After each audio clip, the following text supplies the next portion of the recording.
Good morning everyone. আজকে আমাদের সিকিমের 2 নম্বর দিন, দ্বিতীয় দিন। তো আমরা মাঙ্গান চেকপোস্ট থেকে আমরা রওনা দিচ্ছি লাচুংয়ের উদ্দেশ্যে।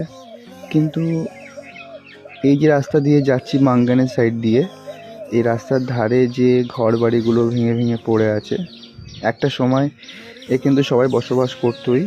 কিন্তু বেসিক্যালি কী হয়েছে, ওপর থেকে যে পাহাড়ের ওপর দিয়ে না পুরো ধস নেমে গেছিলো। ধস নেমে গিয়ে বড় বড় পাথরের পড়ে পুরো একদম বাড়িগুলো সব ভেঙে একদম ধূলিসাৎ হয়ে গেছে। বাড়িগুলো এমন অবস্থা ভেঙেছে, ইভেন রাস্তার অবস্থাটা এতটাই খারাপ, তোমরা কখনো যদি যাও তোমরা দেখতে পাবে এই মুহূর্তে খুবই সিরিয়াস কন্ডিশন। তো তোমরা যারা জার্নি করবে খুবই সাবধানে যাবে, সাবধানে থাকবে, এটাই বলি।